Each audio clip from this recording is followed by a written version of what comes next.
Nusantara. Selamat pagi Bapak Ibu semua, apa kabar? Baik ya? Selamat datang Bapak Ibu semua di acara Permata Bank Wealth Wisdom 2025. Saya Desmona Chandra, senang sekali bisa menyapa Bapak Ibu semua. Hari ini hari Selasa, tapi tidak menyurutkan semangat Anda semua untuk datang, untuk menyerap ilmu, untuk belajar bersama, mengembangkan diri, membuka jaringan, dan pastinya membuat hari ini lebih produktif. Boleh kita berikan tepuk tangan untuk Anda semua yang hadir di sini. Terima kasih. Selamat datang sekali lagi Bapak Ibu hadirin nasabah setia Permata Bank. Kalau nasabah setia artinya pasti sudah tahu program Wealth Wisdom ini. Karena ini adalah acara tahunan, signature event Permata Bank yang bukan hanya saja seminar. Tapi ini adalah ruang untuk kita semua berbagi wawasan dan kita bangun kesadaran kalau mengelola kekayaan itu bukan hanya sebatas angka. Jadi bukan hanya saja menambah angka di rekening pribadi Anda ataupun pundi-pundi uang Anda, tapi ini juga soal bagaimana mengelola kekayaan secara holistik, bermakna secara financial, emosional, dan juga sosial. Jadi keseluruhan. Tahun ini Wealth Wisdom mengangkat tema, kita lihat, kita bisa baca Resilient Wealth Confident Future. Jadi yang ingin kita tekankan adalah membangun kekayaan yang pondasinya ini kokoh dan bermakna serta berkelanjutan. Sehingga ketika kita melihat ke masa depan, kita ada rasa percaya diri dan keyakinan diri. Dan di tahun ke-11 penyelenggaraannya, jadi sudah 11 tahun. Ini kalau misalnya dihitung manusia ini sudah teenager ya. Hanya program bagus yang bisa bertahan dan lanjut ya. Artinya program ini luar biasa, sangat ditunggu-tunggu oleh nasabah setia Permata Bank. Kami di tahun ini membawa program ini ke 10 kota strategis di Indonesia. Mulai dari Semarang, Jogja, Bali, Pontianak, Batam, Makassar, Palembang, Medan, Bandung sampai ke Surabaya. Dan sudah menjangkau lebih dari 2.000 nasabah setia Permata Bank. Dan dengan bangga hari ini kita hadirkan di kota Jakarta untuk Anda semua di sini.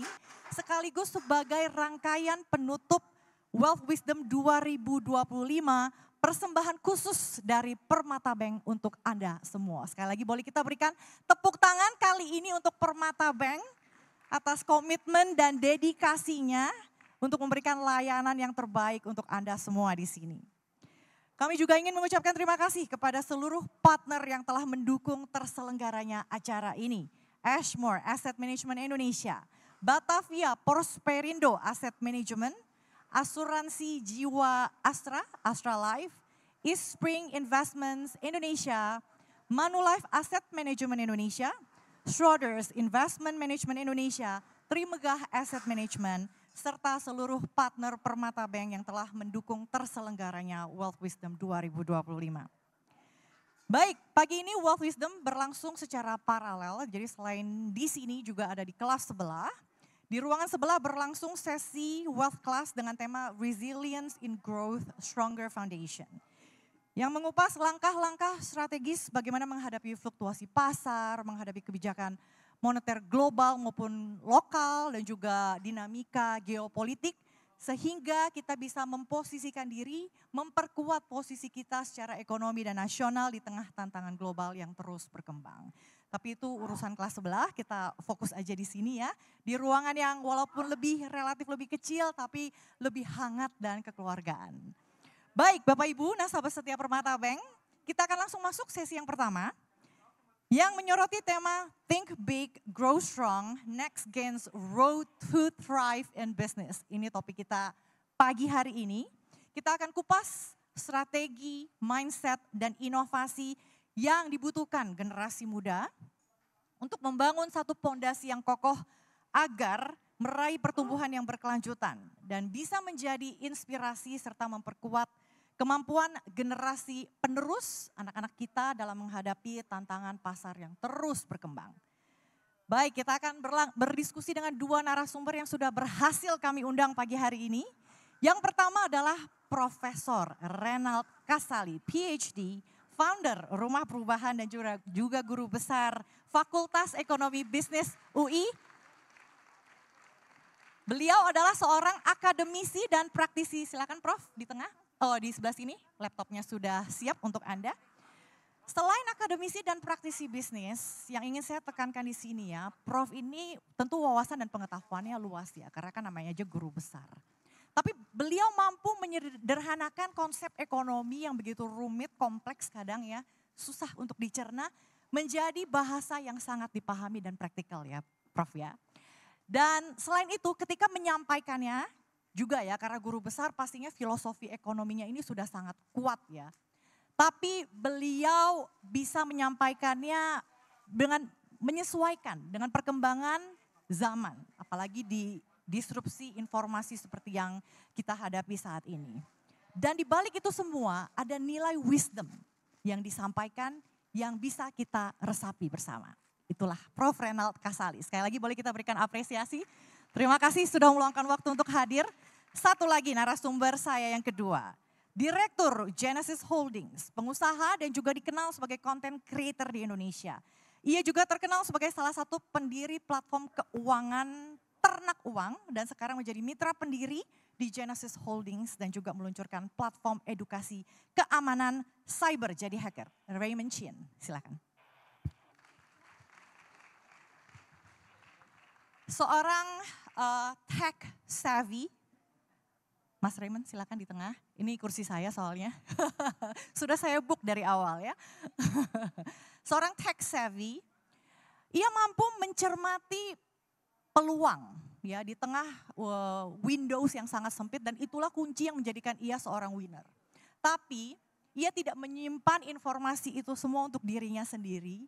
Ia bagikan ke orang lain melalui konten-konten yang dibuatnya. Karena ia yakin dari konten ataupun dari bisnis yang dirintisnya ini bisa bermanfaat dan membantu orang lain. Boleh kita berikan tepuk tangan untuk kedua narasumber kita. Kalau saya ambil inisial nama masing-masing, Prof. Renald Raymond Chin, RR ya. RR itu kalau zaman saya kecil dulu ada komik namanya Richie Rich. Ya, itu juga inisialnya RR gitu. Jadi mudah-mudahan apa yang dibagikan hari ini ya bisa mendeliver atau menyampaikan wealthy mindset kepada kita semua di sini. Oke, saya akan tanya dulu kegiatannya Prof. Renald dan Raymond apa aja nih akhir-akhir ini? Sebenarnya saya baru pertama kali ketemu Prof. Renald dan juga Raymond. Ya. Pertama kali kita juga baru ketemu sebenarnya. Tapi saya merasakan ada kehangatan di atas panggung. Karena saya yakin kita semua pasti sering nonton podcast mereka. Dan mungkin Prof. Renald dan Raymond juga saling menonton podcast masing-masing ya. Karena memang apa yang mereka bawa dalam podcast mereka juga menyentuh akar permasalahan yang kita hadapi di zaman sekarang ini ya. Prof, kegiatannya apa saja tentunya selain mengisi podcast dan rumah perubahan? Baik, sebelumnya saya ingin menyapa dulu. Selamat pagi Ibu Bapak sekalian. Assalamualaikum warahmatullahi wabarakatuh. Waalaikumsalam. Ya kalau saya kira saudara-saudara sudah tahu kan bahwa saya sehari-hari adalah guru besar di Fakultas Ekonomi dan Bisnis UI. Jadi saya masih mengajar, masih 3 mata kuliah. Walaupun dituntutnya 6 mata kuliah, saya memilih 3 mengajar di kampus, lebihnya saya berikan untuk masyarakat, kurang lebih begitu ya. Dan kemudian yang kedua saya mengelola rumah perubahan. Ada yang pernah mampir ke tempat saya? Ada nggak di sini? Lumayan, ada. Terima kasih atas support Bapak Ibu ya. Silakan nanti yang lain bisa mampir main tempat kami. Tadi saya lihat lambang ini, lambang Lotus ya dari Bank Permata yang baru lambangnya. Saya teringat tadi saya cerita sama teman-teman di tempat saya ada Lotus Bedana ya. Jadi pohonnya pohon pisang sebesar ini, tapi begitu dia berbunga keluarnya lotus dia di situ ya. Ya yang keajaiban alam itu yang saya simpan. Saya kira pekerjaan saya tidak terlalu banyak, 2 itu ya saya masih menjadi advisor untuk beberapa company ya, saya kira itu barangkali ya. Terima kasih Bapak Ibu sudah hadir di sini. Profesor sangat humble ya, saya rasa itu sepertinya sedikit ya, tapi itu benar-benar banyak ya, padahal waktu 24 jam itu impresif juga ya, bisa dibagi ke beberapa pekerjaan begitu Prof. Dan tetap semangat juga saya lihat ya mengisi podcast dan membawa semacam solusi dan ide-ide ya untuk membawa perubahan, tentunya namanya saja rumah perubahan juga ya, terhadap permasalahan isu-isu yang berkembang saat ini di negara kita ini. Kalau Raymond sendiri apa kegiatannya? Ya, selamat pagi. Pertama kegiatan kesibukan ya. Lagi nyari istri. Wow, ada yang mau daftar di Bercanda, sini bercanda. atau untuk mungkin temannya? Soalnya katanya di zaman sekarang umur 30 belum nyari istri udah bentar lagi telat gitu.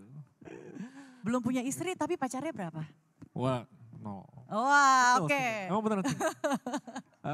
Jangan kalah sama Julius Pigai. Iya, disuruhnya gitu.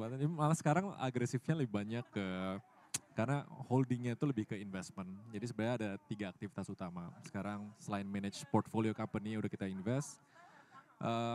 Saya tuh percaya banget di tahun ini sampai tahun depan bisnis-bisnis yang dibangun dengan fondasi yang strong di 2 tahun ini bakal benar-benar panen nanti di 3 sampai 5 tahun ke depan. Di tahun ini artinya 2025, 2026 atau? 2006 sampai 2027 lah maksimal. Ini kayak peluang emasnya tuh di sini. Jadi setiap ketemu sama founder, ketemu sama bisnis, ketemu yang ngerasa kayak jalanin bisnis biasa-biasa aja, kita selalu nge-push secara agresif, bangun apa gitu. Jadi kita ada venture build-nya juga, ngebangun company dari nol, kita inkubasi, kita agresif cari brand-brand atau company-company yang menarik untuk kita invest, untuk kita digitalisasi. Terus ya keseharian itu sih, sama konten kadang-kadang kritik pemerintah, kadang ya gitulah. Oke, jadi alokasi waktunya lebih banyak fokus di Genesis Holdings dan juga content creation ya. Untuk cari istrinya mungkin pas weekend aja ya. 10% lah ya. Dan juga mungkin bisa memanfaatkan peluang di sini ya, lihat audiensnya ini udah penuh di sini ya Raymond. Oke, sebelum saya undang Raymond untuk presentasi karena ada beberapa key point yang ingin disampaikan supaya lebih jelas mungkin nanti kita tampilkan. Tapi saya survei kecil-kecilan dulu, di sini siapa yang sudah pernah nonton konten ataupun podcastnya Prof. Renald? Wah, oke. Siapa di sini yang juga religiously menunggu-nunggu dirilisnya konten Raymond Chin? Beda demografi ya. Jadi kita bisa lihat ya, yang mana yang fanbase-nya Prof. Renald dan juga yang mana fanbase-nya Raymond. Tapi saya nonton loh ya. Karena saya perlu tahu kan bagaimana pandangan kaum muda hari ini gitu ya. Iya, betul. Untuk itulah Wealth Wisdom kita hadirkan. Jadi kita memang sengaja mengundang Prof. Renald yang mewakili Gen X. Betul ya Prof ya? Enggak baby boomer kan Prof? Gen X dan Gen Z ya, agar Bapak Ibu semua bisa mendapatkan satu perspektif yang holistik ya. Karena bisa saja pendapat mereka, perspektif mereka berbeda ataupun sama, tapi yang pastinya kedua narasumber ini bisa memperkaya wawasan kita semua. Baik, tanpa berpanjang kata lagi saya berikan kesempatan yang pertama untuk Raymond untuk boleh menyampaikan presentasinya. Enaknya duduk apa berdiri nih? Bebas, mau jalan-jalan handstand di bawah juga gak apa-apa. Ya boleh deh, boleh. Bisa ditampilin? Jadi kan sebenarnya perkenalkan nama saya Raymond, ini kelihatannya demografiknya kan banyak yang belum nonton saya. Saya umur 31, biasanya bahas bisnis, politik dan lain-lainnya. Karena kayaknya sekarang tuh kita lagi ada di persimpangan. Saya yang generasi muda aja ngelihat masa depan ini sangat high potential. Kemarin diminta bikin presentasi kan tentang how to thrive in business, gimana cara kita grow in business. Tapi setelah 4 tahun jadi content creator, saya percaya tuh kalau misalnya kita mau mampu dalam suatu hal tuh kita harus ngelewatin 2 step dulu. Jadi ada kesadaran, kemauan, dan kemampuan. If we don't understand the why, kenapa kita harus berbisnis dan kerja keras sekarang, pasti motivasinya gak bakal kuat untuk kita push through. Jadi kalau dari kita perspektif anak muda tuh ngelihat why-nya tuh, saya benar-benar percaya Indonesia tuh lagi di ambang menjemput ekonomi baru. Dan pas banget timeline-nya bukan cuma masalah apa yang terjadi di Indonesia, tapi apa yang sekalian terjadi di seluruh dunia. Dan ini semuanya berjalan berbarengan. Ini salah satu materi yang saya bawain di acara sebelumnya. Sebenarnya looking at what's happening in the world, ini my personal belief, 25 tahun ke depan akan lebih signifikan dibanding 250 tahun terakhir. Karena dari apa yang kita lihat, dari revolusi industri, setiap kejadian, setiap berapa puluh tahun, sekarang setiap revolusi itu semakin sempit. Perubahan drastis udah gak perlu nunggu puluhan sampai ratusan tahun, tapi kebetulan di beberapa tahun ke depan itu ada event yang bertumpukan yang bikin perubahan itu bakal lebih drastis lagi. Cuma dibalikin lagi kenapa ini matters, ini balik lagi ke pertama kalinya saya sebagai lulusan IT tiba-tiba tertarik ke ekonomi, politik, geopolitik, karena semuanya berkesinambungan. Karena kita ngelihat ini. Oh belum, wah slide-nya kebalik. Kenapa berubah secara drastis? Sebenarnya saya tuh nyari, di dunia itu ada nggak sih satu matriks yang menentukan ketidakpastian? Jadi kemarin ketemu ada World Uncertainty Index sama Global Economic Policy Uncertainty. Orang ngerasa kayak dalam tahun-tahun ini, ya perubahan lagi drastis, tapi harusnya nggak sedrastis COVID. COVID itu produksi berhenti. Gitu. Tapi sekarang beberapa matriks itu nunjukin perubahan atau ketidakpastian dunia itu lagi setinggi-tingginya. Which kalau kita sebagai pebisnis, kita ngeliatnya ini opportunity yang bagus banget. Karena di mana ada ketidakpastian, ada asimetri informasi. Di saat ada asimetri informasi, ada gap antara peluang sama orang yang mengambil peluang itu. Nah, ini sebenarnya yang harusnya kita nanti-nantikan. Kalau ditanya confident nggak sama masa depan? Saya itu jawabannya mau nggak mau confident dan harus confident. Karena Indonesia memang sekarang ada di baseline yang menurut saya itu sangat rendah. Kayak misalnya orang bilang, oke, ekonomi digital Indonesia tuh paling gede se-ASEAN. E-commerce kita gede banget gitu loh. Ya karena populasi kita gede. Tapi kalau dibandingin ekonomi digital percentage to GDP rasionya, Indonesia termasuk yang paling kecil. Jadi kita cuma bisa ngelihat Indonesia besar, kenapa populasinya besar, tapi potensinya itu masih jauh banget dibanding negara-negara tetangga kita. Ini memang angka yang wow banget, salah satu angka 29.000 menurut saya agak susah untuk dicapai, tapi angka wow ini yang harus kita nanti-nantikan, walaupun nanti kita dropnya di 10.000 sampai 11.000 gitu. Dan ini pertama kalinya pas waktu itu di beberapa tahun yang lalu kan Goldman Sachs pernah keluarin research bahwa Indonesia bakal jadi top 5, keempat gitu loh. Ini pertama kalinya aku ngerasa pas ngeliat report ini, mau what's happening di Indonesia dan potensinya, kayaknya kita bisa nih. Kenapa? Soalnya kita dilihat bukan dari kacamata domestik, tapi di kacamata global kita ada potensi. Walaupun ini beberapa tahun lalu ya dan ada beberapa revisi ya, tapi ini tetap harusnya jadi kayak harapan kita lah. Nah tapi di Indonesia salah satu problemnya itu ini. Kalau kita ngomong tentang bisnis, kita ngomong tentang kemauan orang menjadi entrepreneur dulu. Kenapa di Indonesia itu hampir 70 juta UMKM, 70 juta dibanding 300 juta populasi, tapi entrepreneur dinilai cuma 3%. Karena 99% lebih dari UMKM itu hitungannya mikro tuh ultra mikro. Artinya antara ada ketidakmauan untuk grow lebih lanjut, atau ketidakmampuan untuk bring your business to the next level. Dan kita butuh target 10% sampai 14% untuk kita jadi negara maju. Nah tantangannya di sini, both tantangan sama peluang. Sampai 2050, ini untuk pertama kalinya, dan ini biasanya terjadi antara 80 sampai 100 tahun kalau saya perhatiin ya. Itu ada perubahan drastis di tatanan dunia. Pertama ya, gak capek-capek kita lihat Trump dengan aksinya.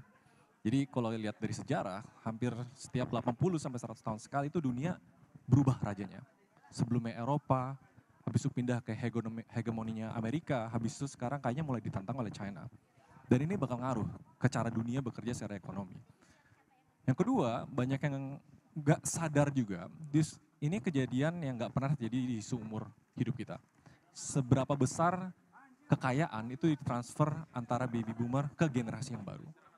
Dan efeknya nanti kemana? Kita lihat banyak banget bisnis di Indonesia itu lagi di fase succession phase, ke generasi 2, ke generasi 3.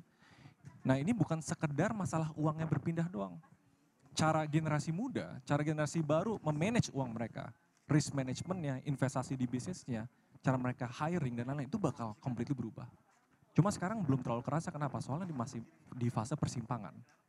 Nah tapi salah satu yang menurut saya paling drastis, yang kayaknya ini bakal jadi single most powerful disruption in the next 25 years, itu masalah AI.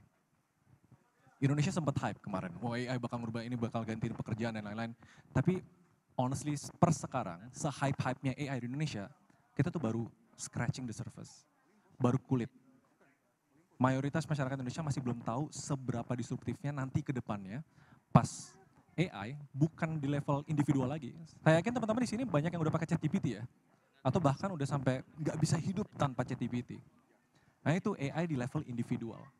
Nanti perubahan yang drastis bakal kerasa pas mayoritas perusahaan Indonesia implementasi AI di level organisasional. Nah itu bakal drastis banget berubahnya. Cuma kalau kita lihat perubahan, kita harus lihat peluang.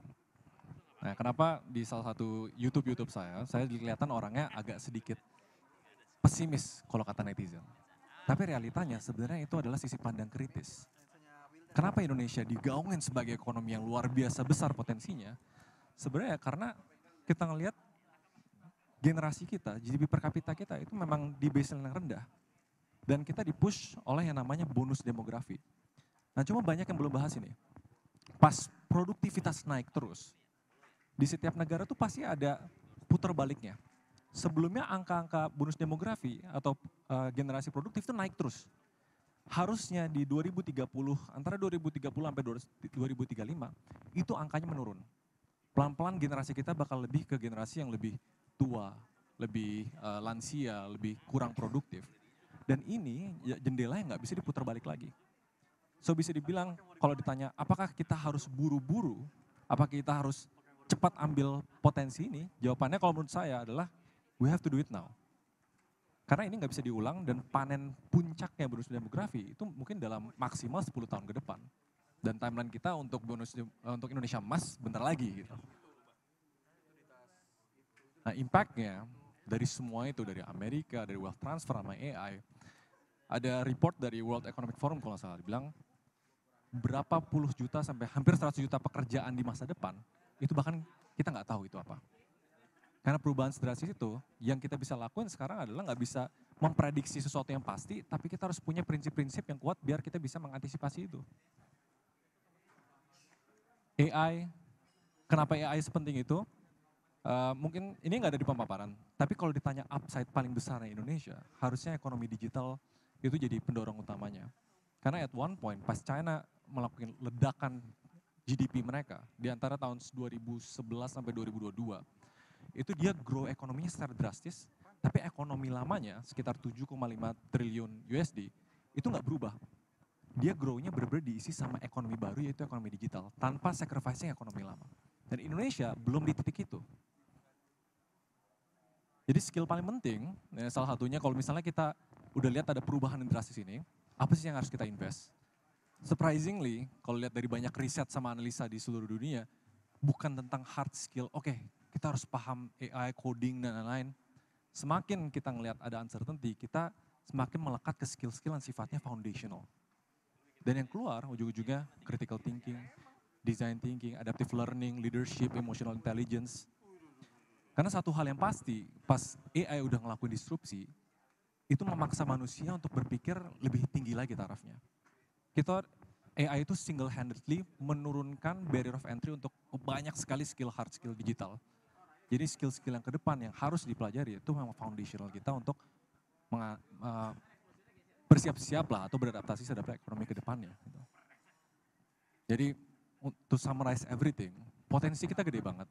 Tapi kalau di istilah bisnis kan ada namanya VUCA. Volatile, kita lihat market sekarang volatile, uncertain, complexity, ambiguity. Poin paling penting ya sebenarnya ada dua, apalagi kalau salah satu topiknya adalah generasi muda ya, the next generation of business. Kita harus punya dua yang paling penting, vision and agility.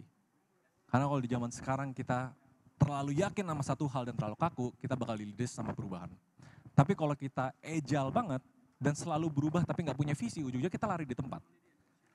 Jadi gimana cara kita bangun confidence sesuai dengan tema Wealth Wisdom hari ini? Confidence itu kan harus kita punya knowledge terhadap what's happening di depan. Sama kayak prinsipnya investasi, kita beli saham atau beli aset bukan berdasarkan nilai yang sekarang. Tapi berdasarkan analisa dan harapan terhadap masa depan. Jadi hopefully pembicaraan hari ini bisa kita kulitin lebih detail tentang potensi kita ke depannya. Tapi I truly believe dan thank you buat Permata Bank untuk kita harus remind kita selalu confident ke depannya. Jangan cuma lihat berita-berita news sekarang doang. Tapi Indonesia benar-benar di potensi yang sangat amat besar. Kita di baseline rendah dan kita harus nge-build sekarang. Most of my business ecosystem, aku selalu bilang ke banyak founder sama banyak pebisnis di komunitas ya. If you wanna build something, apalagi buat generasi muda, pastiin bangun dengan pondasi yang kuat di 1-3 tahun ke depan. Karena orang yang berhasil bangun pondasi di dalam 3 tahun ini bakal panen dalam 5 tahun ke depan. Karena quote terakhir saya ya, kita sekarang tuh bukan tinggal di perubahan masa. Kita tinggal di perubahan masa, bukan sekedar masa perubahan. Karena perubahannya sedrastis itu, tapi kita sebagai apa ya, masyarakat yang lebih optimis selalu ngelihat perubahan itu sebagai peluang. I think that's it kalau menurut saya. Jadi itu harusnya jadi background of why kita harus thrive in business di tahun-tahun ini. Thank you. Thank you Raymond, boleh kita berikan apresiasi untuk Raymond Chin. Setelah melihat tadi presentasi dari Raymond Chin, siapa Bapak Ibu di sini yang merasa, I know what's going to happen in the future. Jadi saya yakin what to do dan saya yakin saya bisa membangun kekayaan saya mulai dari sekarang sampai beberapa tahun ke depan. Atau justru merasa ada kekhawatiran, cemas. Kenapa yang disampaikan saya tidak familiar. Saya tidak sepenuhnya paham juga, apalagi terakhir slide-slide belakangan itu AI ya dan lain sebagainya. Merasa kurang nyaman menghadapi tantangan di masa depan. Yang mana Bapak Ibu? Satu atau dua? Yang satu tunjuk satu, yang dua tunjuk dua. Supaya saya bisa paham dan juga mungkin Prof. Reynald dan Raymond nanti bisa tahu sejauh mana pemahaman Bapak Ibu semua. Satu apa dua? Oh dua, banyak. Ya, ada satu, ada dua. Silakan Prof ditanggapi. Ternyata banyak juga dari audiens kita Prof yang cukup khawatir ya dengan ketidakpastian mungkin ekonomi dan kemudian disrupsi teknologi juga. Adanya pergeseran kekuasaan dari yang sebelumnya di barat kemudian di Cina sekarang. Bagaimana menjawab keresahan masyarakat Prof? Iya, saya kira saudara-saudara tidak perlu terlalu khawatir dengan AI ya. AI itu hanya semata-mata alat bantu dan akan bisa sangat membantu kalau prompt kita benar ya. Bahkan bisa kita perintah. Jadi ibaratnya kita pelihara pets di rumah. Kalau saudara tidak kenal ya lihat itu acaranya Caesar itu, The Whisperer ya. Kita lihat di situ dia pernah mengatakan be careful. He will smell your fear katanya ya. Jadi memelihara anjing itu, memelihara dogi itu kita juga harus tahu karakternya. Kalau kita gelisah maka dia bisa mengendalikan kita. Nah demikian pula AI. AI itu kan membaca data kehidupan kita. Dan AI itu bisa mengenal diri kita lebih cepat daripada kita. Itu kata Harari. Ya, Yuval Noah Harari itu pernah mengatakan begitu. Andaikan saya sudah hidup di era AI pada waktu muda saya tidak akan begini katanya. Apa maksudnya? Saya telusurin lebih jauh. Rupanya dia adalah bersuamikan seorang laki-laki. Ya, seorang pria gay, sejarawan besar begitu. Nah terus dia bilang, kenapa? Karena AI itu kan bisa baca gerakan mata saya. Pada waktu saya SMA, saya sedang di pantai, saya tidak tertarik dengan laki-laki. Andaikan pada saat itu sudah ada dan dia bisa memberitahu saya, barangkali bisa bantu saya. Bisa mengatasi itu katanya. Dia katakan demikian. Jadi Bapak Ibu sekalian, AI itu bisa kita perintahkan seapapun juga sangat tergantung pada perintah kita seperti apa. Semakin spesifik akan semakin memberikan hasil. Bahkan kemudian saudara mau mendesain slide yang bagus sekali seperti yang disampaikan oleh Raymond begitu ya. Itu barangkali saudara bisa bikin, tolong dong buatin saya prompt-nya. Saya mau bikin slide begini-begini yang akan saya perintahkan kepada Canva. Ya. Saya mau perintahkan itu. Saudara bisa lakukan begitu. Jadi banyak sekali. Nah saya pertama kali pada waktu saya mulai menggunakan dengan istri saya bilang sama istri saya, coba tanya sama AI. Kita mau bikin resto baru, namanya apa? Ya, masa sih bisa coba tanya gitu ya.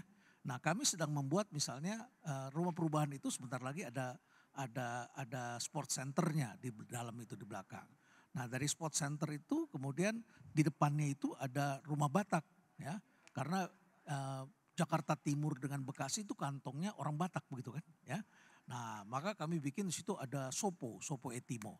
Nah kemudian oleh istri saya dibikin rumah makan. Apa dong namanya nih untuk brandingnya. Akhirnya ditanya sama AI, ketemulah namanya Andaliman. Ya. Andaliman itu nama lada Batak. Ya. Bahkan kami sampai beli pohonnya dari Kaban Jahe sana. Ya, beli pohonnya. Beli 10, hidup 9, lumayan. Ya. Karena itu tanaman yang adanya di Danau Toba. Ya. Katanya nggak bisa hidup di tempat lain. Ya saya iseng aja begitu kan. Karena saya senang dengan tanaman-tanaman langka. Terus dia pikir lagi, menunya apa ya bang? Tanya sama temen lu, saya bilang. Ya, siapa bang? Ya itu yang biasa lu senyum-senyum itu, saya bilang. Ya, dia tanya sama AI, dapatlah dia beberapa menu. Tentu harus dites, dicoba dulu begitu. Dicoba dulu, cocok apa enggak. Selebihnya adalah interaksi manusia dengan AI begitu. Jadi memang diperlukan kecerdasan. Nah, kira-kira itu. Tapi zaman sekarang ini seperti tadi pertanyaan dari Mbak Mona ini, panggil Mona boleh? Atau Silakan, Desmona? silakan Prof. Ya, Ya. Mona ya. Jadi dunia ini memang tengah membingungkan hari ini. Karena kita ini sebagian orang lama kan. Orang lama sudah terbiasa dengan uang cash, sudah terbiasa ketemu fisik. Pergi ke Cina setengah mati kita gitu ya. Mau harus buka Alibaba, Alipay, mau bayar apa-apa. Enggak, susah pakai cash begitu, susah. Walaupun bisa tapi susah begitu ya. Nah bagaimana kita ke sana? Tapi juga banyak kemudahan bukan? Kita bisa scan, kita bisa tanya sama Siri, kita bisa cek ini makanan boleh kita makan atau tidak. Isinya apa, kita bisa cek semuanya. Kita bisa ajukan pertanyaan. Saya juga sudah banyak program yang saya lakukan di masa lalu sekarang nggak bisa. Dulu saya dengan bangganya dan senangnya mengirim mahasiswa saya ke luar negeri dan saya bikin mereka kesasar di luar negeri. Senang sekali saya kalau lihat mahasiswa saya kesasar. Karena orang kalau kesasar itu akan berpikir dan esensi orang belajar itu berpikir. Esensi orang berwirausaha, berbisnis, mengelola uang, mengelola kekayaan, termasuk mengelola kemiskinan adalah berpikir. Itu yang paling penting. Jadi itu yang saya latih. Dan saya dengan senang melihat mahasiswa kesasar, nggak bisa pulang, ketinggalan pesawat. Ya, mereka minta harapkan bantuan, saya bilang ya nanti. Ya, tapi karena kelamaan nggak direspons, akhirnya dia ketemu jalannya di bandara. Dan saya senang sekali karena mereka jadi orang hebat karena terbiasa berpikir. Tapi hari ini kan nggak bisa saya lakukan. Siapa yang bisa kesasar hari ini? Nggak ada orang bisa kesasar hari ini. Ya, asal dia bawa handphone saja, handphonenya nyala saja. Ya paling sasar dia masuk ke jalan yang lebih kecil itu aja. Tapi dia bisa keluar lagi, dia bisa cari lagi jalan lain. Jadi banyak sekali yang bisa kita lakukan dalam keadaan seperti ini. Lalu kemudian ada lagi yang membingungkan. Politik dunia ini sedang membingungkan karena lahirnya pemimpin-pemimpin yang dibesarkan oleh AI. Pemimpin yang dibesarkan oleh sosial media. Caranya kan beda dengan kita ini. Caranya beda. Dulu ketika era televisi kita cari pemimpin yang ganteng dan cakep. Makanya Margaret Thatcher tuh muncul dan tahu benar bagaimana caranya ngambil kamera dari sisi mana. Makanya Amerika memilih John Kennedy karena dia adalah presiden yang ganteng. Di era sebelumnya, era radio, kita cari orang yang pidatonya paling bagus. Bung Karno dan sebagainya. Tapi hari ini sosial media, orang seperti Trump, kalau dia natural saja ngomong seperti itu, ternyata dipilih di Amerika. Dan akhirnya kemudian menimbulkan polarisasi. Saudara-saudara pun juga begitu. Saudara melihat ada gubernur yang saudara suka sekali. Tapi itu kan adalah bagaimana dia membuatnya. Seperti itu, sehingga kemudian bisa disukai. Dan hari ini kalau ada acara-acara seperti ini, begitu gubernur itu datang, ada beberapa gubernur ya, jangan hanya berpikir satu nih. Saya tahu di kepala Anda siapa ini ya. Itu kita tahu, yang datang itu pengawalnya banyak. Kalau dulu pengawalnya adalah protokol, sekarang itu pengawalnya adalah orang yang bawa kamera. Orang bawa kamera, di tengah-tengah ketika media televisi, media surat kabar dan sebagainya sedang mengalami kemunduran, susah mendapatkan pendapatan dari iklan, mereka kemudian pegawainya ini, wartawan ini kemudian juga pindah dan menjadi tim di situ, tim media. Dan dunia ini berubah. Nah kemudian tentang uang, kita sekarang kan masih ngomong dunia digital. Tapi ke depan kita akan ngomong era namanya quantum. Ya, quantum computer. Ya. Itu lebih cepat lagi dari sekarang. Bayangkan coba bagaimana kita menjaga wealth kita. Bahkan dia bisa menembus kriptografinya sektor keuangan begitu. Lalu kemudian diciptakanlah karena kita mendengar itu manusia selalu ada makhluk yang berpikir dan mencari solusi. Sekarang diciptakan lagi namanya post quantum cryptography. Jadi ada lagi obatnya begitu. Manusia tuh makhluk yang selalu menciptakan masalah tapi juga mencari solusinya. Itu selalu terjadi ya hal seperti itu. Jadi dengan begitu maka saya ingin mengatakan pada saudara-saudara bahwa dunia ini memang penuh dengan tantangan. Sama seperti kemarin ketika kita ada demo besar begitu ya. Demo begitu kita khawatir. Nyatanya apa? Ekonomi benar terganggu. Ekonomi terganggu, IHSG turun, anjlok. Rupiah kemudian melemah ya. Dan terjadilah pergantian. ya sejumlah politisi di kick out dari parlemen walaupun belum banyak begitu ya. Lalu kemudian ada menteri yang sangat powerful yang barangkali kelihatan wajah saudara ini wajah fans ya kelihatannya ya. Juga mengundurkan diri dia gitu ya. Nah tapi kemudian kita lihat lagi yang baru membingungkan kita. Ini iya apa enggak, iya apa enggak. Kalau dia konsisten kayak gini kayaknya iya di sini. Tapi yang di sini kita melihat lain lagi. Kok ada suara lain lagi begitu ya. Nah saudara-saudara di tengah-tengah kegalauan kita rupiah seperti itu. Akhir September apa yang terjadi? IHSG tembus 8.000 tuh. Naik tuh ya rebound gitu. Ini ekonomi apa ini begitu ya. Dibilangnya susah tapi ada kenaikan. Tapi kan daya beli tetap harus dibangun di masyarakat. Ini menjadi persoalan dalam ekonomi makro ya. Menjadi tanda tanya besar bagaimana kita membangun itu semua. Di tengah-tengah ketika sekarang narasi menjadi begitu penting dalam membangun sesuatu. Ya, saya kira itu dulu ya. Kita chit-chat kan dulu kan. Iya Prof, ini hampir diborong semua ya, konten dari isi sesi kita pagi ini hampir dibocorin semua ya. Tapi tenang saudara-saudara, itu hanya tip of the iceberg-nya saja, nanti kita akan cermati lebih detail lagi. Tapi kurang lebih garis besar pembahasan kita sudah disampaikan secara singkat oleh Prof Renald. Sampai singgung-singgung gubernur segala ya, kelas sebelah ada mantan gubernur Prof, asal nggak kedengeran aja ya di sebelah. Oke, tadi Prof menyampaikan kalau kita adalah manusia adalah makhluk yang berpikir. Artinya generasi muda saat ini kita harus think big ya Prof ya, seperti topik kita. Kita masih harus memetakan visi dan rencana jangka panjang kita kah Prof di tengah situasi ekonomi yang berubah-berubah, apakah masih relevan untuk boleh berpikir jauh dan sejauh apa Prof? Takutnya kalau pikirnya kebanyakan ntar keburu berubah, ntar beda lagi. Silakan Prof. Ya. Kalau kita bicara yang namanya think big itu biasanya kita mengacu pada tokoh-tokoh perubah sejarah. Ya. Termasuk Donald Trump itu ketika dulu masih punya program televisi, dia menulis buku The Art of the Deal. Ya. Kalau kita mau tahu cara berpikirnya Donald Trump, baca buku itu The Art of the Deal. Dulu ketika dia punya acara televisi namanya Apprentice. Ya.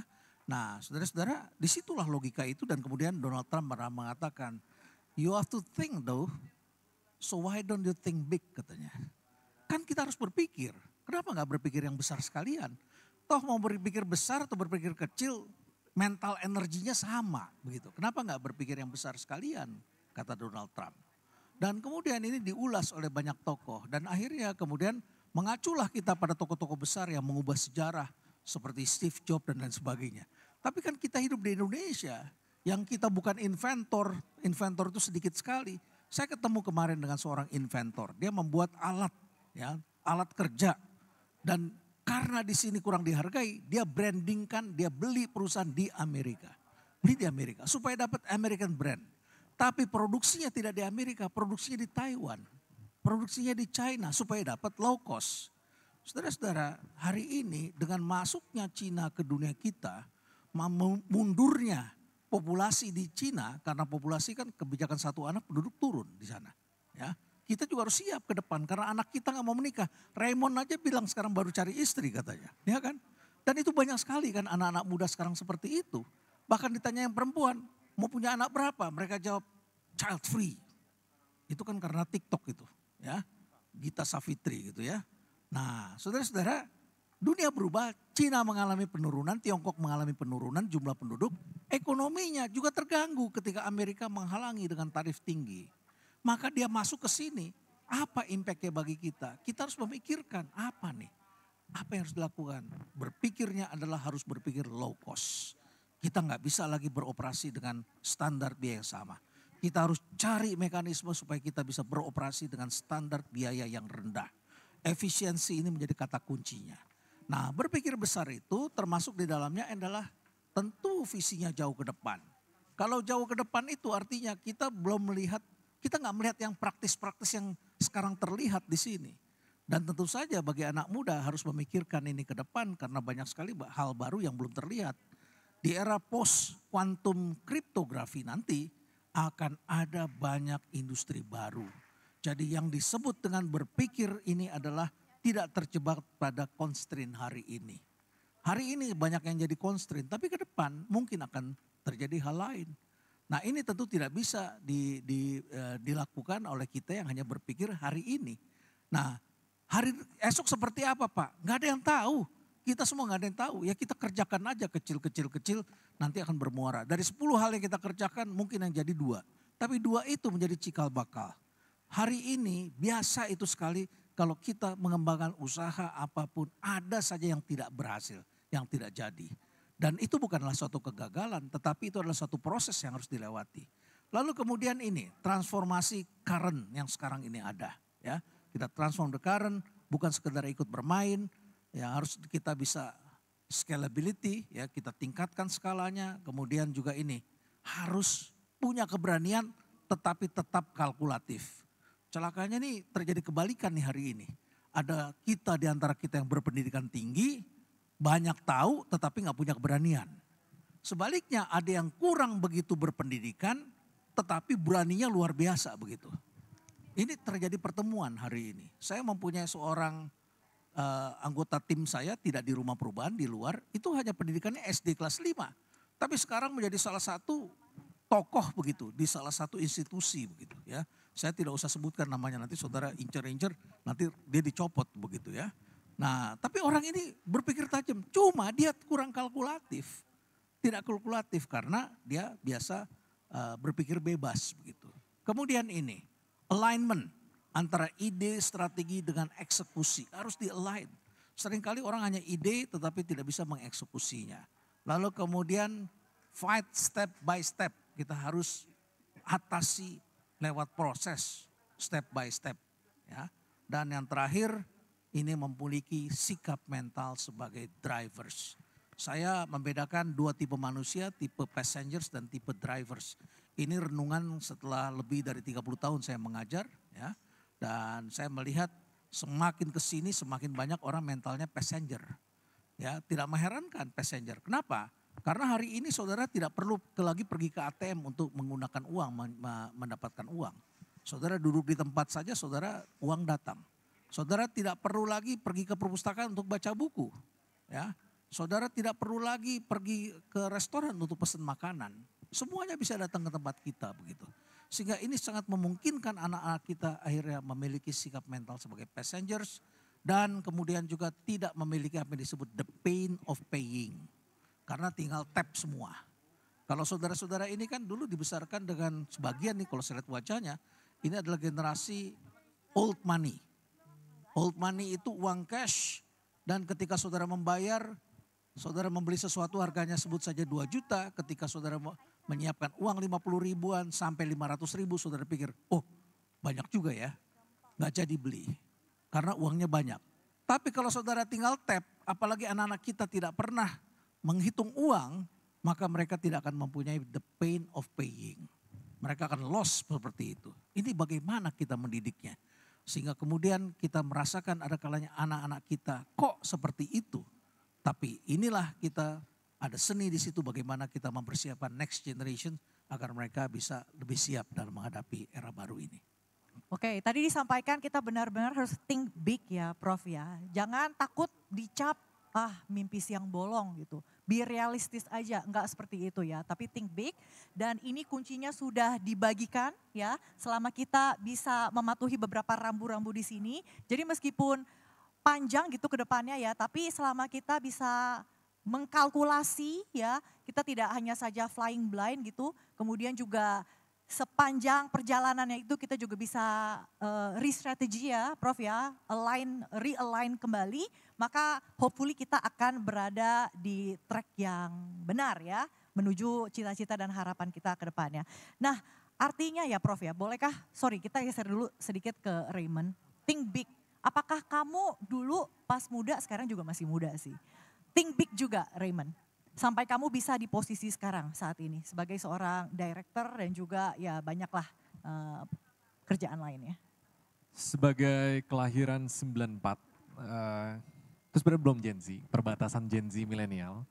Kita tuh bisa dibilang generasi yang gak digital native tapi digitally aware lah. Kita di tengah-tengah. Jadi waktu itu ngalamin pas growing up, pas colok internet harus gitu. Kalau audiensnya Gen Z semua nih mereka nggak ngerti gitu. Tapi kalau mayoritas di sini udah berpengalaman pasti tahu generasi itu. Dan waktu itu one thing that amazed me pas pertama kali era informasi, itu kan salah satu disrupsi yang paling signifikan di era 2000 ya. Informasi pas gampang diakses, internet mulai melebar. Jadi lebih gampang kita put attention kita ke headline-headline yang bukan cuma di depan mata kita.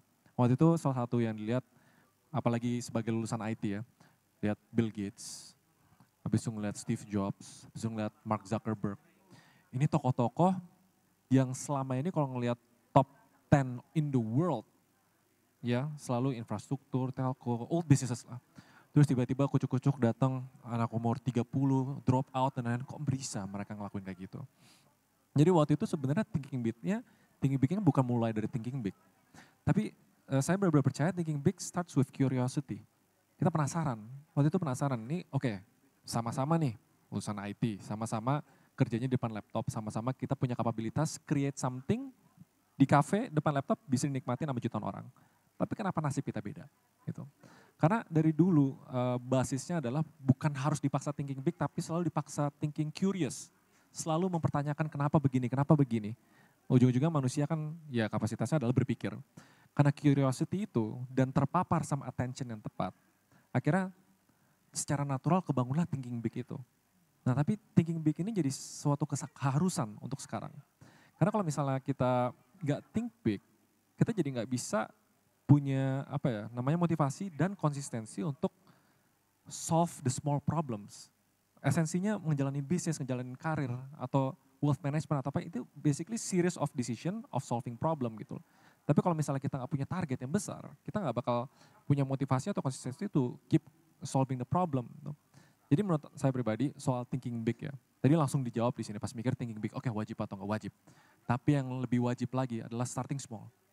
Karena yang sering terjadi adalah thinking big and trying to start big. Itu biasanya yang jadi batu sandungan banyak banget generasi muda. It's too big anyway, ngapain kita mulai gitu. Padahal progress starts with starting small gitu.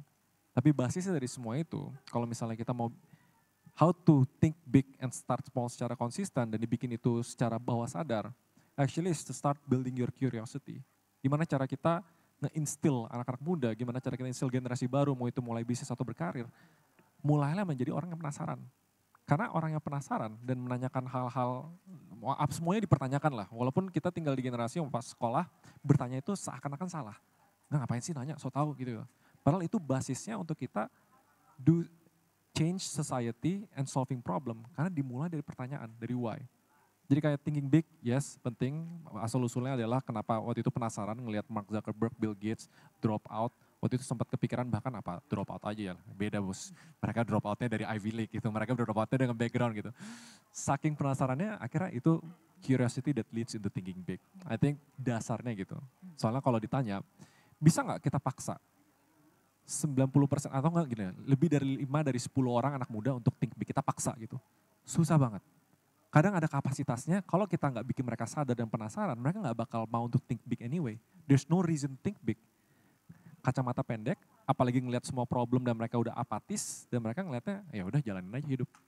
Dan ada perbedaannya ini dari teman yang tinggal di China gitu, dibanding yang growing up dan sekolah di Indonesia.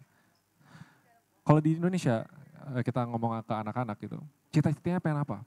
Jawabannya mungkin profesi, dokter, dan lain-lain. Sepaling ambisiusnya mereka bakal jawab, aku pengen nomor 1 di Jakarta, pengen nomor 1 di Indonesia. Tapi dia bilang di China, anak-anak muda itu dilatih pas kecil banget pun ditanya, mau jadi apa, mau segede apa? I want to be number 1 in the world. Gitu. Pandangannya udah gede banget. Kenapa? Soalnya budaya sama attention yang di-instill dari muda, itu berbeda banget.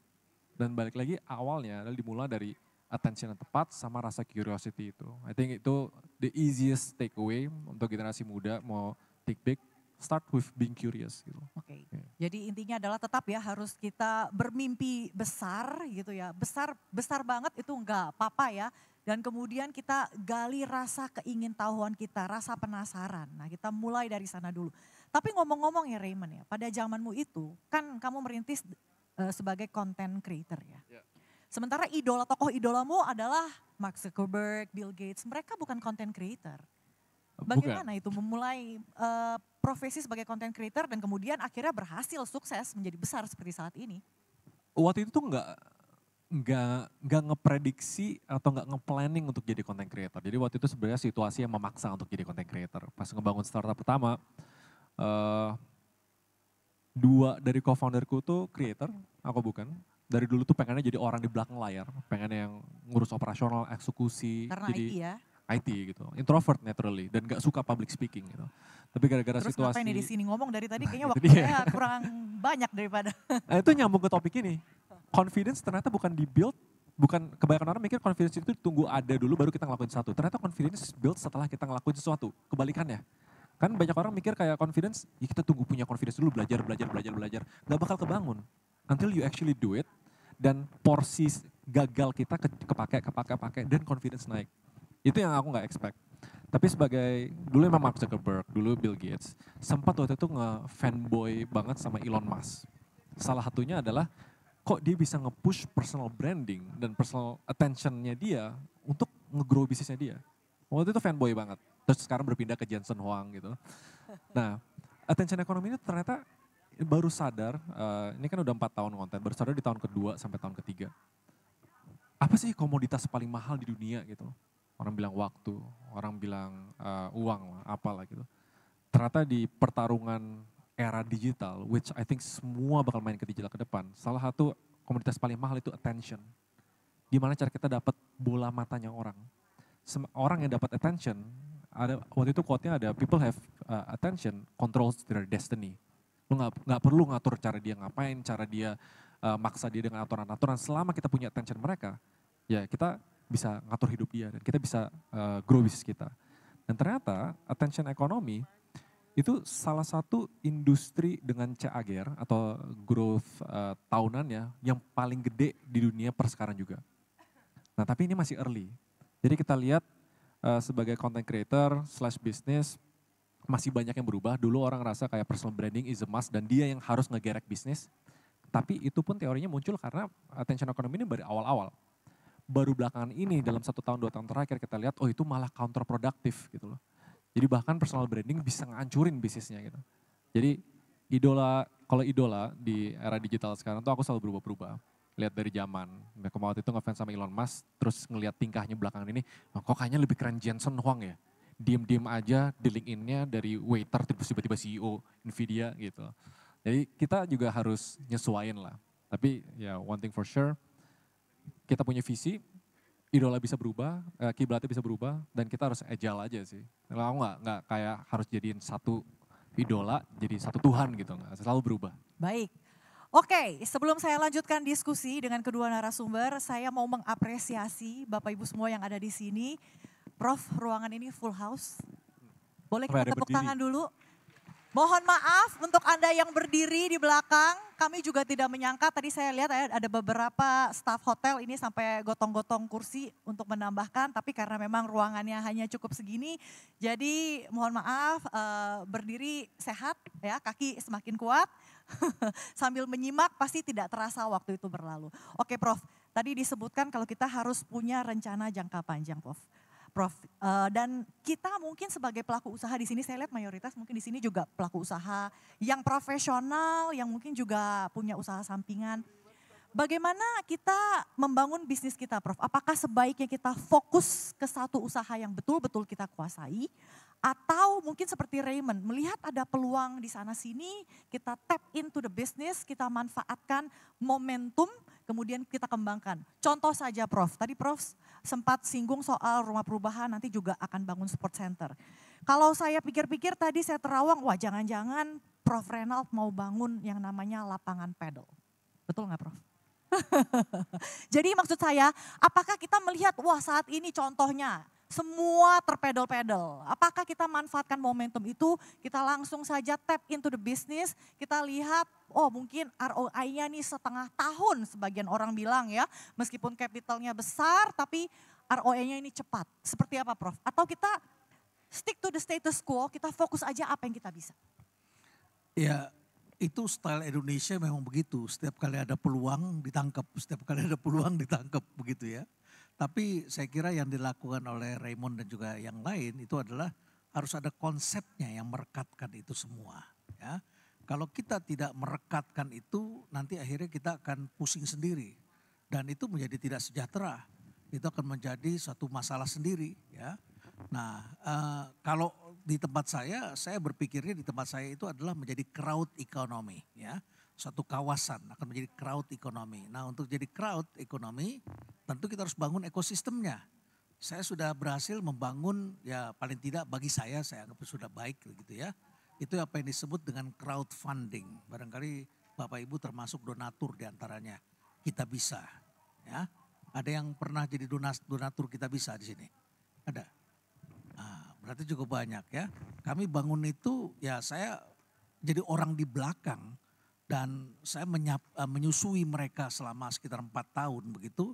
Saya suruh bikin aktenya, saya panggil auditornya sampai mereka datang dan bahkan partnernya pun juga dapat dari tempat kami di Rumah Perubahan. Sampai kemudian bisa mendapatkan kepercayaan dari investor internasional. Sampai saudara-saudara kemudian juga mempercayai kita bisa. Saya terima kasih sekali.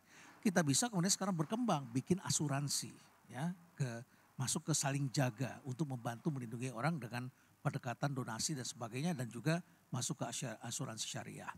Nah kalau dari ini adalah crowdfunding digital, kami di Rumah Perubahan itu karena kawasannya lumayan besar sekarang. Ya, saya tidak menyangka juga karena sedikit-sedikit tempat itu kami perluas, tentunya sudah 7,5 hektar ya, dan di samping Mabes Cilangkap. Maka apa yang harus kami lakukan? Kami mau bersaing sama siapa ini? Ya, harus punya uniqueness. Yang kami bangun adalah konsep menjadi crowd economy. Maka di situ kami bangun dulu sekolah tari. Sekolah tari ketika orang nggak lagi bisa mengantarkan anaknya jadi penari gitu ya. Kenapa itu penting? Karena bagi saya anak-anak ke depan itu art itu penting sekali. Bahkan hari ini saya bekerja sama dengan kemarin baru saja ada MOU dengan ISI Yogyakarta, ya, Institut Seni Indonesia di Jogja. Supaya ini bisa menjadi galeri di Rumah Perubahan untuk karya-karya seni mereka. Terus kemudian kami juga bikin rumah balet karena kami menemukan seorang pelatih yang bagus sekali yang ada urusannya dengan Rusia begitu, ya. Jadi lokal dan internasional kami bikin dulu seperti itu. Kami dikasih kuda oleh PJ Gubernur DKI pada waktu itu. Kuda istana kami dikasih 4 ekor ya. Setelah saya datang ke sana saya baru ngerti ternyata pemerintah pun kesulitan kasih makan kuda karena anggarannya juga terbatas. Nah kami diberikan 4 ekor kuda, saudara bisa bayangkan ya. Artinya kan saya harus memberi makan kuda itu. Maka kami bikinlah ya sekolah, anak-anak sekolah bisa belajar berkuda di situ. Jadi lama-lama kumpul di situ semua, aktivitasnya ada di situ. Kami bikin itu sebagai satu kawasan. Satu kawasan, ya kadang-kadang Anda boleh sebut itu sebagai kawasan orang boleh rekreasi, sederhana. Ya, ada hutan bambunya, ya kami perbaiki terus. Kemarin jelek, misalnya saja kami punya hutan bambu tidak begitu bagus. Hewannya juga cuma sedikit, kita perbaiki lagi. Yang penting ada terus diperbaiki. Nah disinilah penting mindset kita agar selalu berorientasi pada learning. Setiap kali ada sesuatu saya selalu evaluasi. Dan ada konsep yang mengikat kita dari ujung ke ujung. Nah kalau saudara ingin mempunyai usaha, ya yang penting konsepnya. Boleh saudara mempunyai 2, tapi jangan terlalu banyak. Ya 2 yang berbeda. Karena sekalipun penerjun itu adalah penerjun payung yang hebat sekalipun, tidak akan pernah berani terjun payung itu, terjun tanpa payung cadangan. Bagaimanapun juga orang harus mempunyai payung cadangan. Sama lah seperti kita ketika kita menyimpan uang bukan. Kita menyimpan ini ada uang yang tidak boleh diganggu-ganggu. Ini adalah deposit walaupun kita tidak dapat bunga hanya ditaruh di rekening. Tapi sewaktu-waktu kita save, kita isi untuk menggunakan uang itu. Ya, untuk ada dana darurat dan lain sebagainya. Tapi kita punya ada yang kita taruh di surat berharga. Kita taruh di yang lain, emas dan lain sebagainya. Walaupun emas sudah tidak disukai oleh kaum muda, terbukti emas itu yang paling safe begitu ya. Tapi ketika usaha saudara boleh lebih aktif di sana. Jadi selalu kita harus punya sesuatu yang kita jaga dan harus ada punya option dalam hidup ini. Jangan hidup itu hanya selalu tergantung begitu fanatik, cinta sekali dan cinta pada produk dan akhirnya kemudian kita mati sendiri. Saya teringat dengan ada satu anak muda, ini sebelum pandemi saya ketemu. Ya, dan anak muda ini tiba-tiba dibicarakan di Cina. Ya, kenapa dibicarakan? Karena dia berhasil melakukan penjualan di hari jomblo sedunia, ya, single day itu, ya, dengan omset terbesar dan itu membuat Jack Ma sampai akhirnya ikut untuk streaming sama dia. Nah, apa yang dilakukan? Yang dia jual itu adalah kerupuk. Kerupuk asli. Dan dia mengedukasi konsumen di sana. Kerupuk itu bukan seperti kita. Kalau kita orang lama ini kan makan kerupuk sebagai pelengkap nasi begitu. Ya, nasi sayur lodeh ada kerupuknya. Nasi sayur asam ada kerupuknya. Begitu kan kerupuk. Tapi ini menjadi snack yang sama seperti saudara menggunakan itu chips, potato chips sebagainya. Dia jual seperti itu. Dan ternyata sangat diminati sampai kemudian dia harus membangun factory di sini dan di sana. Nah, saya tanya sama dia, apa yang membuatmu berhasil? Dia bilang, kebanyakan kita adalah terlalu cinta pada produk. Bisnis itu bukan terlalu cinta pada produk. Karena produk dari waktu ke waktu bisa bergeser, bisa mengalami perubahan. Jadi kita juga harus melihat sesuatu itu yang ada. Tapi sekali itu jadi disukai dan sekali itu sudah bagus sekali, kita push terus di sana. Kalaupun kita punya cadangan, punya satu payung cadangan, kita hanya membuka di satu sekedar supaya kita punya katup pelepas ketika kita menghadapi satu kesulitan. Dia fokus di sana dan akhirnya sekarang kalau saudara lihat itu di Alibaba tinggal cari aja itu mereknya, Papatong. Barangkali di antara saudara familiar itu, Papatong ya. Itu anak dari Surabaya, dari Sidoarjo, dia bisa kembangkan seperti itu. Jadi saudara-saudara, mari coba kita lihat konsep kita ketika kita dalam mengembangkan satu usaha. Konsepnya itu apa? Itulah yang menjadi perekat dan membuat kita selalu bisa menyadari. Nah, ketika kita sama anak kita lain lagi tuh. Sekarang banyak yang struggle. Saya banyak sekali ditawari untuk membeli perusahaan-perusahaan yang sudah orang tuanya udah gak mau terusin dan sebagainya. Dari farmasi sampai logistik itu banyak sekali ditawarin. Termasuk universitas, termasuk sekolah. Generasi penerusnya tidak sanggup dan tidak mau di situ. Mereka pengen maunya seperti industri-industri yang Raymond bisa ceritakan seperti apa yang hari ini sedang berkembang begitu ya. Nah, kenapa bisa begitu?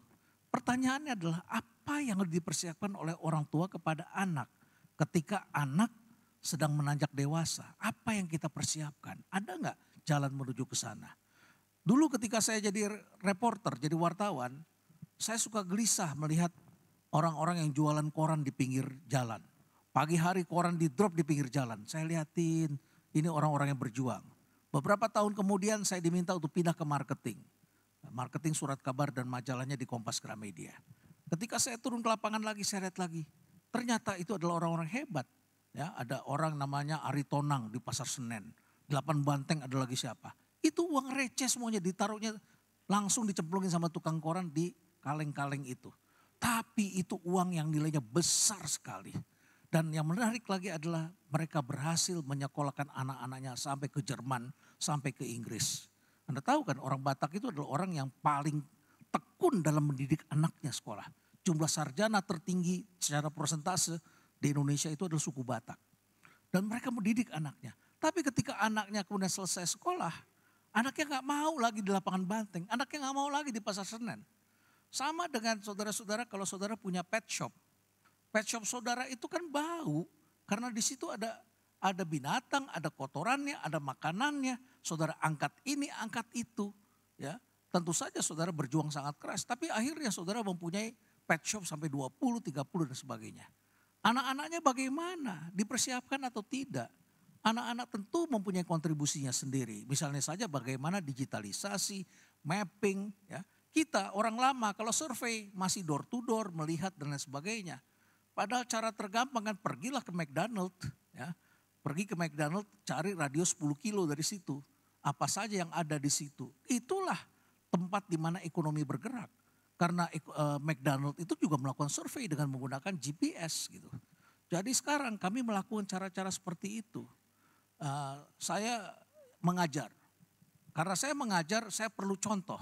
Ini kalau ngomong aja tapi tidak ada buktinya kan juga masalah begitu. Bayangkan banyak sekali pengajar yang ngajar kewirausahaan tapi tidak pernah berwirausaha.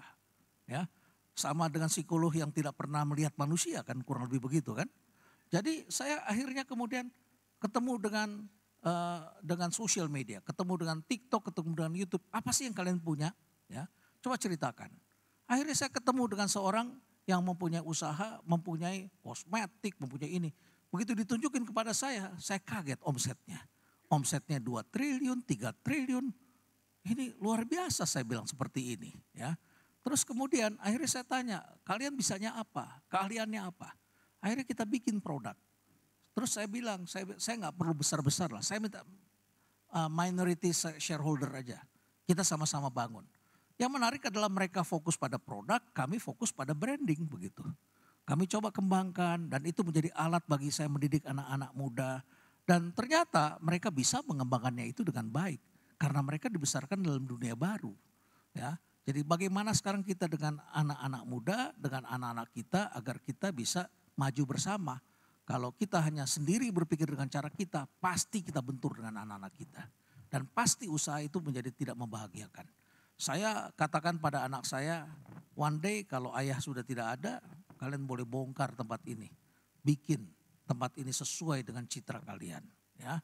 Karena kalian itu mempunyai masa depan, jangan menjadi sakral dan kalian terus kemudian terikat dengan mitos. Tantangan yang kalian hadapi akan berbeda dengan tantangan yang saya hadapi.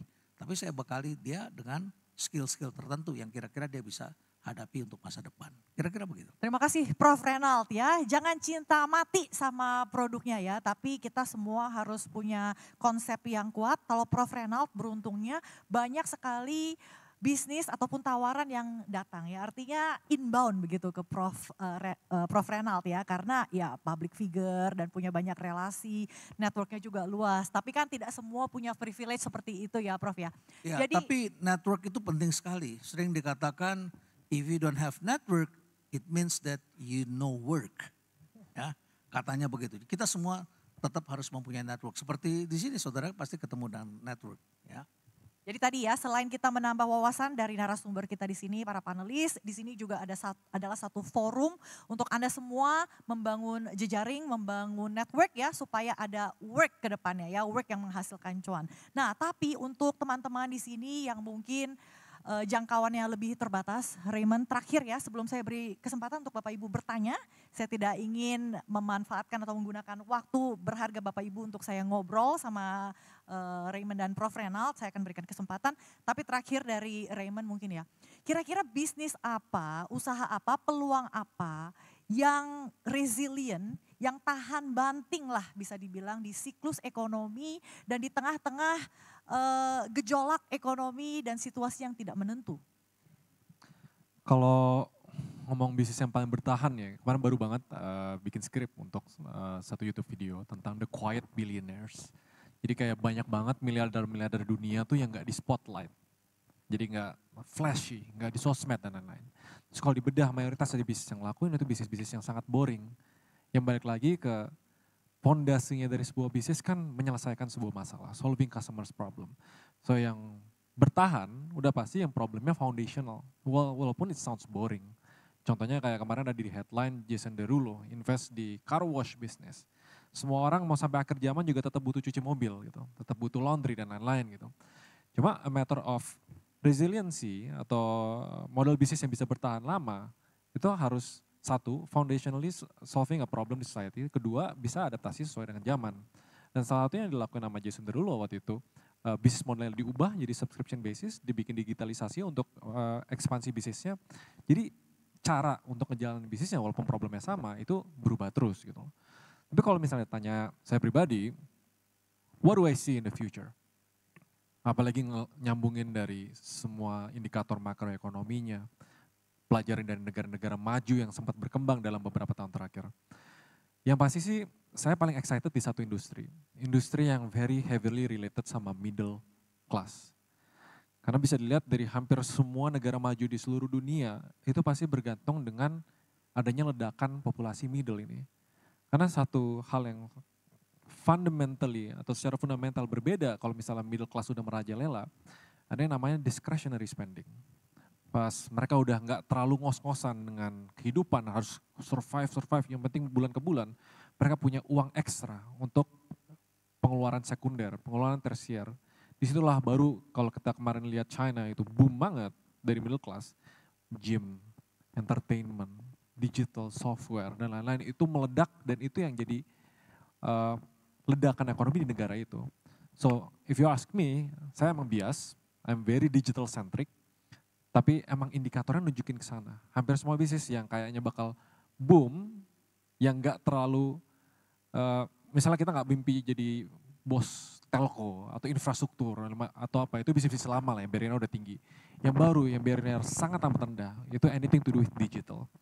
Kalaupun bisnis konvensional yang digitalisasi atau bisnis yang pure digital atau bisnis pure konvensional tapi sistem kerja operasionalnya full digital. Jadi kelihatan gapnya tuh di sana. Balik lagi kayak berkaca China di tahun 2011 sampai 2022. Benar-benar hampir mayoritas growth dari ekonominya itu ekonomi digital. Hampir nggak ada sama sekali ekonomi lamanya gitu. Sama-sama 7,5 T, itu kalau data terakhir. Jadi untuk kedepannya yang sustain, satu bisnis yang solve customer problem, asal kita punya foundational konsep itu, tapi bisnis yang selalu bisa adaptasi, and my bet is digitalisasi, efisiensi, apalagi gunain AI di organisasi, pokoknya fokusnya ke how to lean down operation, dan outputnya lebih gede, intinya kayak gitu sih. Prof Renald, sorry udah terakhir tadi saya bilang ya, tapi saya penasaran, Prof Renald punya pandangan yang lain atau yang sama atau mungkin ada yang ingin ditambahkan atau seperti apa Prof? Ya, yang namanya bisnis yang hidup dari disrupsi akan terus terdisrupsi dan orang harus learning ya. Terus menambahkan lagi yang baru dan seterusnya. Tapi bisnis yang menurut saya masih langgeng itu ya, yang paling kalau saudara yang tekuni ya. Satu, itu bisnis yang menyangkut soal gaya hidup ya. Ini gaya hidup di mana-mana nih, orang rekreasi gaya hidup, makan gaya hidup, apapun gaya hidup itu ya. Sekarang orang desa pun sudah pakai skincare sekarang. Makanya penjualan skincare tuh luar biasa begitu ya. Gaya hidup ya. Penipuan-penipuan terkait gaya hidup saat ini. Kemarin itu saya lihat di TV orang tertipu investasi untuk eyelash ya. Terjadi seperti itu. Gaya hidup semuanya. Jadi gaya hidup ini gak ada matinya menurut saya. Gak ada habis-habisnya. Yang kedua ini sektor kesehatan. Ini juga Indonesia termasuk yang mengeluarkan untuk biaya kesehatan tertinggi di ASEAN saya kira ini ya. Biaya rumah sakit, Menteri Kesehatan kita baru perhatian pada obat, belum pada rumah sakit. Ya, rumah sakit itu luar biasa sekali begitu ya. Tapi saya kira ya tentu harus ada penyederhanaan rumah sakit ini. Sehingga kemudian menjadi lebih terjangkau oleh masyarakat kita. Yang juga penting saudara-saudara lihat kemajuan dalam bioteknologi ke depan. Saya sedang lihat-lihat kemarin saya ngobrol dengan teman saya dari BNN. Pernah ada upaya untuk mencegah konsumsi keratom. Ya, keratom, apa itu keratom saya tanya, saya cek. Ternyata itu adalah suatu zat yang luar biasa. Di Kalimantan itu dikonsumsi sehari-hari itu. Ya. Tapi kalau nanti diekstrak bisa sampai 60%, 80%. Wow, itu akan menjadi satu kekuatan besar. Ya. Bahkan saya bicara kemarin dengan seorang deputi BNN, deputi Badan POM yang menangani obat-obatan seperti itu. Dia bilang ini sebenarnya yang khawatir sama keratom itu adalah produsen opium katanya, ya, produsen obat-obat yang kuat itu. Kenapa? Karena keratom ini mempunyai efek yang luar biasa, bagus sekali. Tetapi tidak menimbulkan dampak negatif dan itu harganya lebih terjangkau ketimbang yang sudah ada. Jadi sangat dikhawatirkan itu bisa mengganggu yang sudah ada.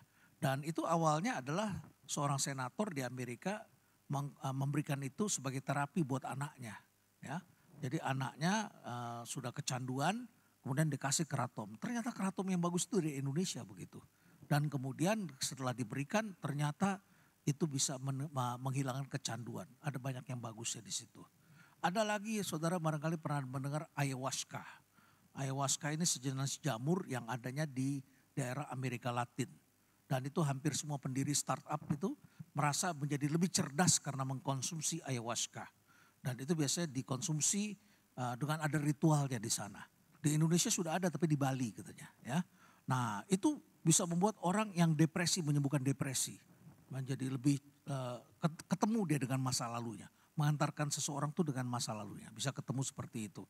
Nah mencari hal-hal seperti ini bisa menjadi sebuah tambang emas. Ya.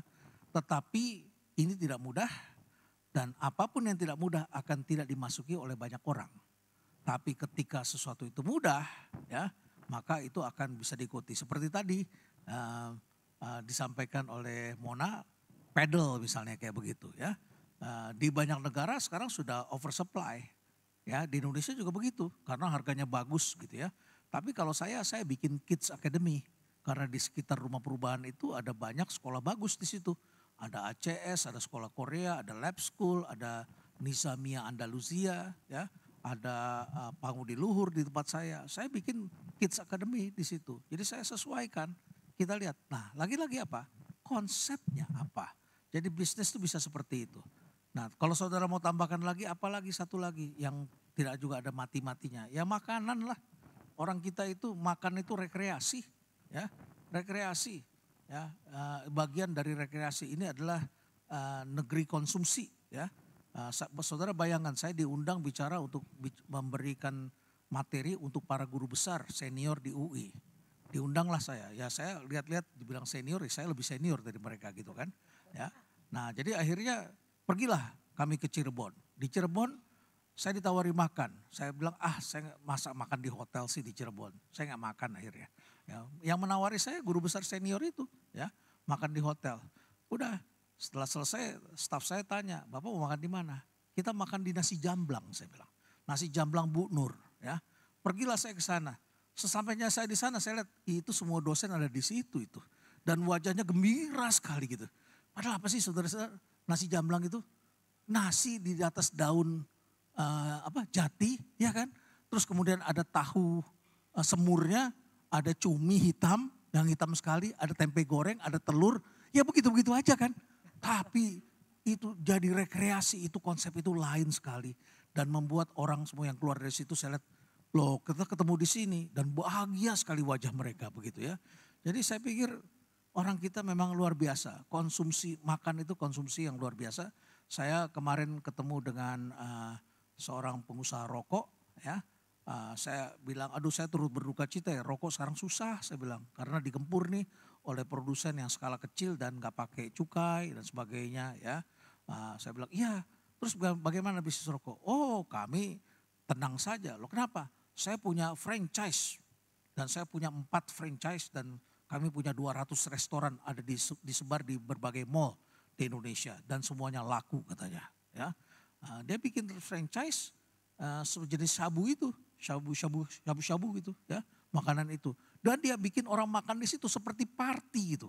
Jadi kalau ada ulang tahun semua pegawainya itu ikut nyanyi. Dan saya di sebelahnya suka ikut tepuk tangan juga gitu lihat orang yang nyanyi, yang tepuk tangan ya berbagi kesenangan. Tapi mereka kok bisa bikin seperti itu. Ini adalah negeri di mana makan itu dianggapnya adalah alat rekreasi yang sangat penting. Sama seperti saudara waktu muda dulu kan, apa hobinya? Makan bakso. Ya, dulu kalau kita cari sahabat pena tuh isinya kan begitu. Hobi makan bakso, hobi kok makan begitu kan. Nah itulah Indonesia. Jadi ada hal-hal tertentu yang tetap menurut saya kalau saudara ketemu selahnya ya. Tapi orang berusaha kan tidak selalu bujur, tidak selalu ketemu selahnya begitu. Ya. Terima kasih Prof sudah membocorkan ya beberapa sektor bisnis yang mungkin masih promising ke depannya. Tadi ada beberapa, sempat dicatat gak? Enggak ya? Sempat kan? Oke, kalau yang gak sempat tanya ke sebelahnya lah ya. Yang tadi saya lihat tadi ada yang udah sibuk ngetik gitu ya. Tapi satu lagi karena konsep wealth wisdom ini tidak hanya soal bagaimana membangun kekayaan. Tapi juga harus memperhatikan kesehatan. Prof saya ngeliat tadi beberapa mungkin saking seriusnya ya. Mencatat isi diskusi kita, mereka nunduk terus Prof. Dan ini juga salah satu dampak buruk dari perkembangan teknologi saat ini ya Prof ya. Oke, Prof sudah menunjuk ke bagian leher. Ini ada satu fenomena baru yang muncul, kesehatan ya sebenarnya yang berdampak negatif pada kesehatan. Istilahnya karena saya penonton setiap podcast Prof Renald Kasali, ada yang namanya tech snack. Singkat aja Prof silakan.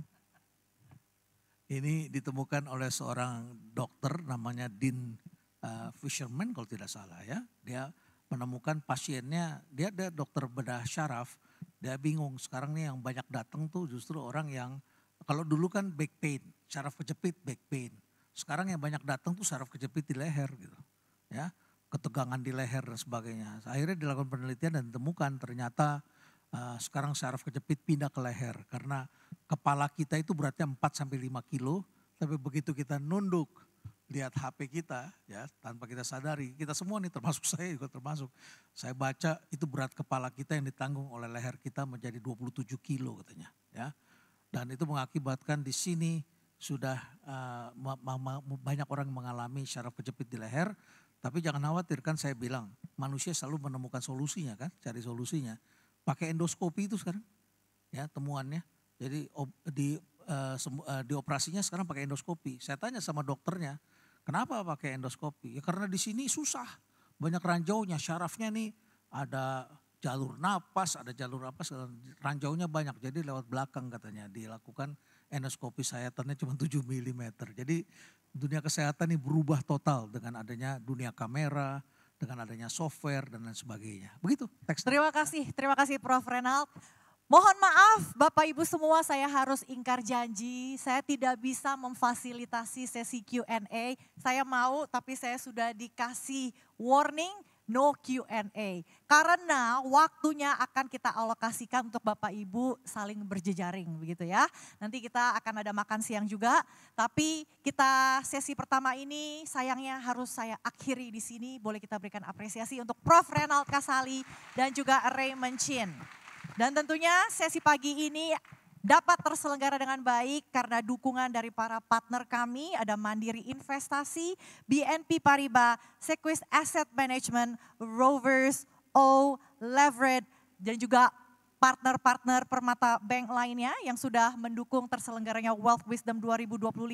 Masih ada lagi Jatis, Target Media, Pixel Komunitas, Bintang Sempurna, Palmi, Berkah Advertising, Mars, dan juga lain-lainnya. Sebagai bentuk apresiasi kami atas kehadiran Prof. Renald, Raymond, ada token of appreciation yang akan diberikan oleh perwakilan dari Permata Bank. Dalam hal ini kami undang dengan hormat Bapak Edi Sinaga selaku Branch Network Director of Permata Bank untuk menyerahkan token of appreciation untuk Profesor Renald Kasali, PhD, founder of Rumah Perubahan, dan juga Professor at the Faculty of Economics and Business, University of Indonesia.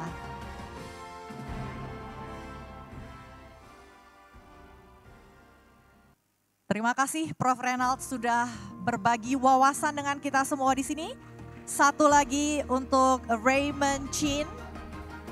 Ini fansnya banyak di sini Raymond. Sehingga ballroom kecil ini juga jadi full house. Very packed this morning. Terima kasih sudah berbagi cerita. Dan kita foto bersama dulu. Kami undang jajaran komisaris dan direksi dari Permata Bank ya Pak. Bapak Dayan, Bapak Mikael, punten Bapak mohon izin boleh bergabung ke atas panggung. Bapak Mujur, silakan Bapak kami undang ke atas. Oke, saya koreksi ya.